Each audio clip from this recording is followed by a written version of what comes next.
Hey guys, in this video I'll be comparing 5 NP-FW50 batteries for Sony mirrorless cameras. How well do they perform and how reliable are they? Let's find out. So we've all been there, right? Just picked up a Sony mirrorless camera and wanting to stock up on some batteries to do some serious shooting. Only to find out that these batteries run you about 80 euros a piece or around $90. But of course there are also third-party batteries. And some of these even claim to have a higher capacity than the original Sony battery. On top of that, some of them are about a tenth of the price of the original Sony product. So is this price discrepancy justifiable by the difference in performance? In this video I pitted 4 third-party batteries against the original Sony one. First up we have the original Sony battery, with a total capacity of 1020 mAh at 7.2 volts, resulting in a total power output of 7.3 watt-hours. This is the most expensive option at 80 euros. Next is a battery from the well-known brand Duracell. This one has the lowest capacity on paper with only 900 mAh at 7.4 volts for a total output of 6.7 watt-hours. It will set you back around 25 euros. The third contender is from the brand DSTE. It has a much higher capacity of 1950 mAh at 7.4 volts for a total output of 14.4 watt-hours. They run you around 8 euros a piece. Next is the battery with the highest claimed capacity, the Braveheart with 2000 mAh at 7.4 volts with a total output of 14.8 watt-hours. Costs about 9 euros for one, but can be as cheap as 6 euros if you buy 4 of them at the same time. And finally we have the Batmax, comparable capacity as the last two ones with 2000 mAh at 7.2 volts, resulting in an identical 14.4 watt-hours like the DSTE battery. Prices are about the same as with the Braveheart.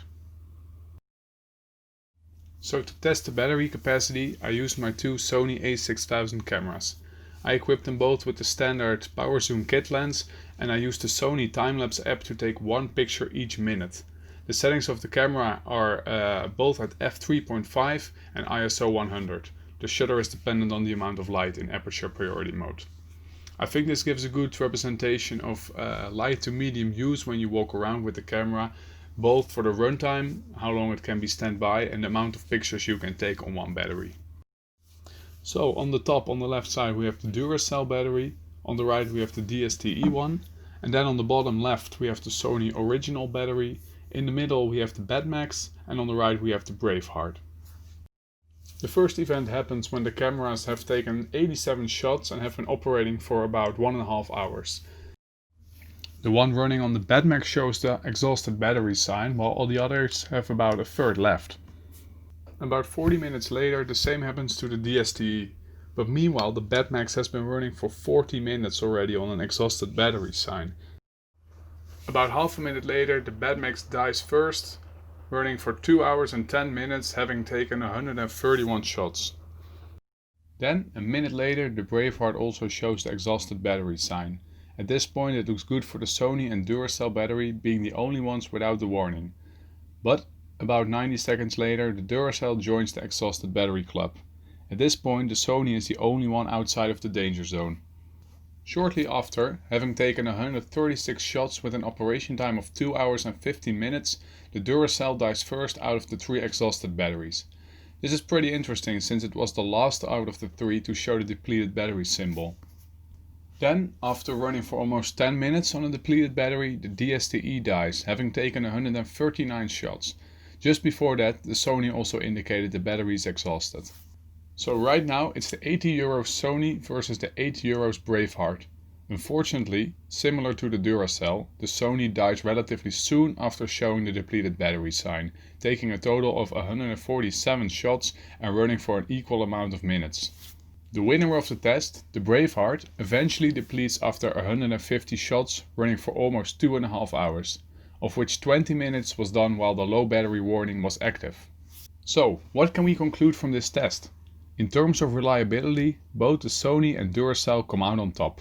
When they show the depleted battery warning, you better make sure to get a fresh one ready because they are about to die on you quick.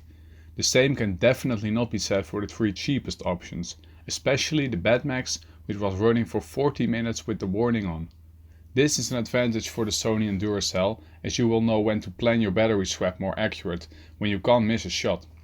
Of course, you could also start swapping your batteries with the other 3 brands when the warning is reached, but bear in mind that all of the 3 of them showed the warning before the Sony and the Duracell did. It can also be argued that milliamp hours or total claimed power output isn't everything, or is simply falsely stated for the 3 cheaper batteries. If this was accurate, the cheaper options should be running for about twice as long as both the Sony and the Duracell. At the end of the day, however, the Braveheart, being one of the cheapest options, outperformed the original and an A brand power source. So in bang for your buck terms, this really is a no-brainer. Of course, there are some aspects that could make the test less reliable. For example, the amount of charge cycles each of these batteries have made. While I have no exact numbers, these shouldn't deviate too far from each other. I'm curious to hear your suggestions on how to make the test better or more accurate, as well as your personal experience you have with the NP-FW50 batteries. I'll be reviewing lots of Sony APS-C lenses on this channel soon, so stay tuned for that. In any case, I hope this little test provided some insight, and thanks for watching.